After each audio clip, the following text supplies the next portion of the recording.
pédagogie différenciée n'est pas une individualisation des parcours, au contraire, elle s'appuie sur le groupe social. Tout le temps de travail individualisé doit donc être contrebalancé de temps de travail collectif ou d'échanges entre pairs ayant des compétences hétérogènes. Ce type de pédagogie, qui est la pédagogie différenciée, vise à adapter l'enseignement aux besoins de tous les étudiants, permettre à tous d'atteindre les mêmes objectifs, aider les étudiants à affronter leurs difficultés, permettre à chacun de s'investir dans les activités selon ses intérêts et ses possibilités, garder une dynamique collective orientée vers des objectifs communs. Ces aspects sont au nombre de 4. On peut différencier suivant le contenu, suivant les structures, les processus ou bien les productions. Si on va différencier suivant le contenu, donc on doit s'intéresser à sur quoi la tâche va porter, le matériel didactique de la tâche, suivant les structures, les modalités d'organisation de la tâche, suivant les processus, le comment de la tâche, les stratégies pour que tous les étudiants entrent dans les apprentissages. Suivant les productions, les produits ou les résultats ou les attendus de la tâche, l'outil de communication aussi pour comprendre l'apprentissage de l'étudiant.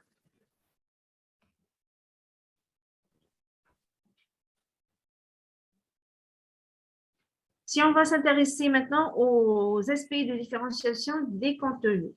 Donc, concernant les contenus, on peut varier le niveau de complexité dans la formation et en devoir, le problème ouvert avec plusieurs méthodes de résolution, encourager la prise d'initiative, donner du lien avec des situations concrètes, rappelant la vie quotidienne ou bien la culture, varier les différentes façons d'énoncer la consigne, documents de magazine, vidéos de journalistes, le recours au texte, à l'image, au son, etc.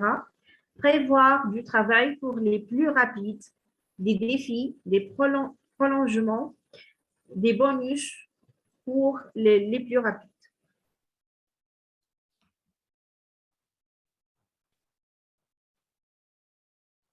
Quant à la différenciation suivant les structures, la recherche individuelle par petits groupes en plénière, le travail collaboratif, favoriser le tutorat par les pairs, réalisation de production commune, favoriser les activités mentales, varier les différents temps de la classe, recherche, formalisation, exercice de base, etc. Accès aux ressources et outils de la classe, cours en ligne, résumé de cours et autres ressources.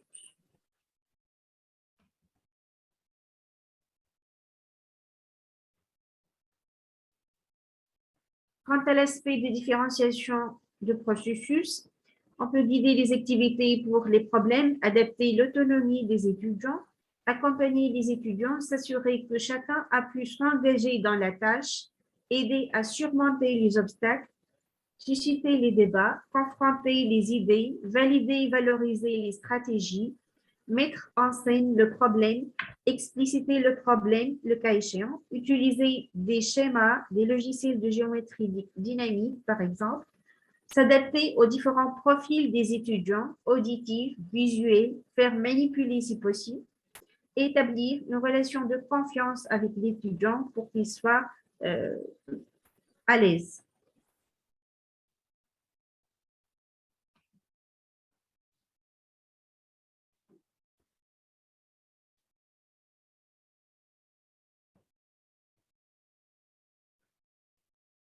Oui, vous êtes toujours là, Sonia? Oui, oui.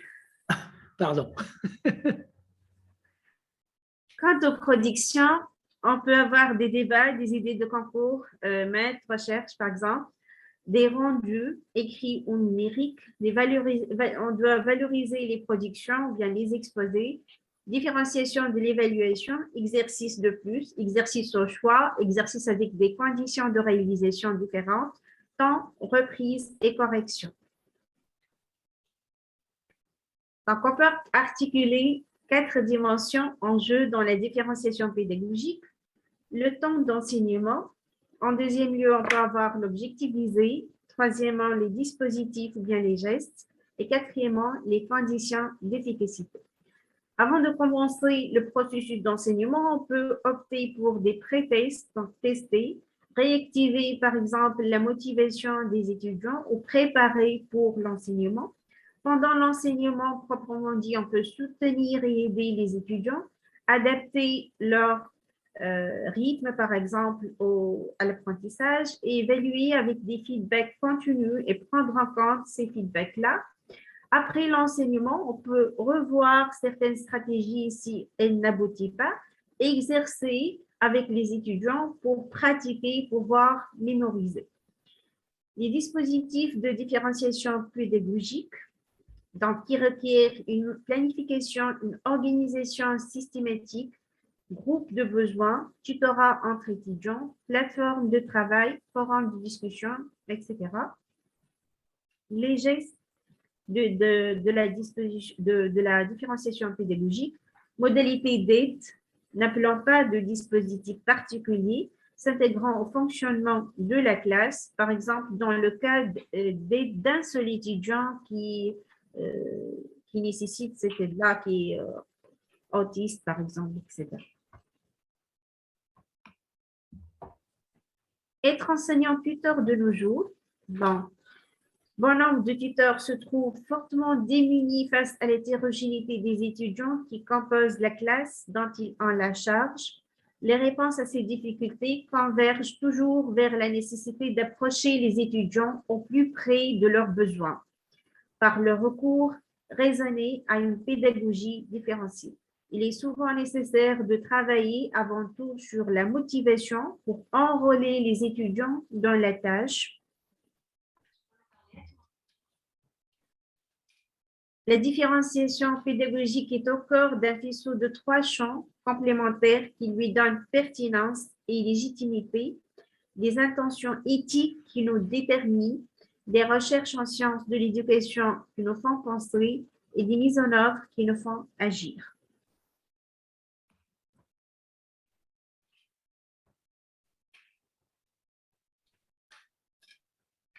Si on va considérer la pédagogie différenciée dans une formation à distance, alors comment on doit répondre aux questions suivantes? Comment gérer à distance les apprenants avec des niveaux, des rythmes et des styles d'apprentissage différents? Donc, ça diffère suivant à ce que l'enseignement est synchrone ou bien asynchrone. En cas d'enseignement asynchrone, on doit différencier durant l'apprentissage asynchrone, identifier non seulement les compétences à atteindre en fin de formation, mais également celles minimum à atteindre pour démarrer la formation synchrone en groupe. Et on doit privilégier les outils numériques. Pour le cas synchrone, qui peut se déclencher suivant qui a des déclencheurs spécifiques, maintenir la bonne relation tuteur-apprenant et privilégier les outils numériques.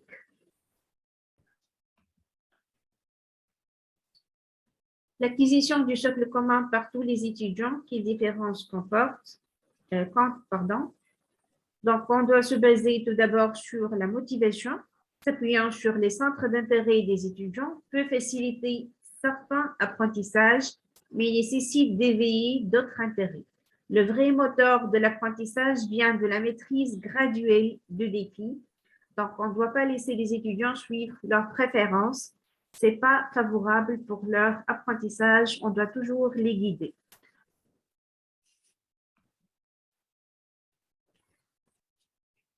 Deuxième principe, ou bien deuxième point de base, c'est le style d'apprentissage qu'on doit considérer énormément pour avoir un socle commun minimum.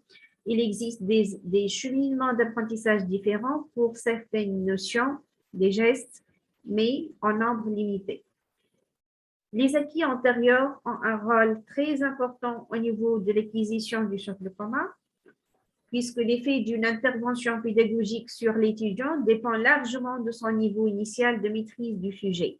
Ça concerne aussi les procédures et les stratégies et constitue une source majeure de différence entre étudiants.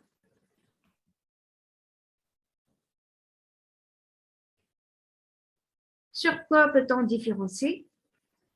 On peut différencier suivant sur les outils d'apprentissage, changer d'outils pour chaque type d'étudiant, les démarches d'apprentissage, la situation de l'étudiant, écoute, recherche, évaluation, etc.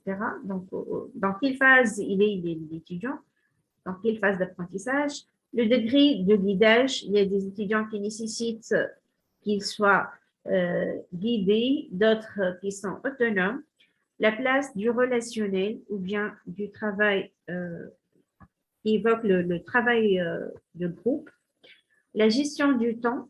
Il y a des étudiants qui ont des rythmes assez lents, d'autres qui sont assez rapides. L'organisation de la classe, c'est une classe inversée, c'est une classe qui n'est pas inversée, etc. La forme de communication et les formes d'évaluation. Est-ce que c'est une évaluation formative, sommative, suivant le cas. En conclusion, on peut dire que différencier, c'est poursuivre le même objectif pour tous les étudiants de la classe. Au sein du même objectif poursuivi, on aménage des étapes d'apprentissage, on simplifie plus ou moins la tâche, on aide plus ou moins les étudiants afin de lui permettre d'être le plus efficace possible en même temps que les autres.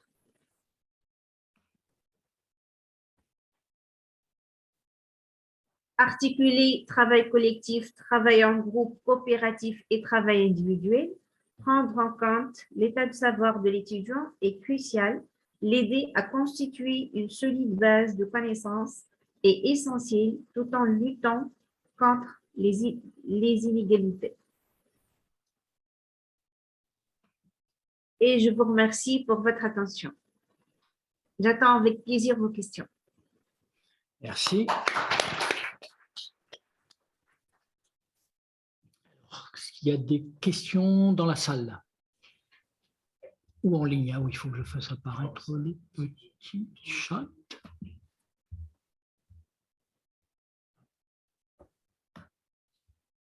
Est-ce qu'il y a des questions? Alors moi, j'en aurais une, Sonia. Vous avez là présenté un certain nombre de principes très généraux et une structuration plutôt intéressante de ces principes. Mais comment ça s'articule avec votre pratique? Est-ce que vous pouvez nous faire un retour un petit peu de ça? Au niveau de ma pratique, c'était l'expérience de l'accompagnement pédagogique en ligne pendant la période de Corona. Alors, la différenciation a été très importante en ce moment-là, puisque les étudiants, on a remarqué qu'il n'y a pas de forte présence au niveau des cours et des TD au moment de la période de Corona.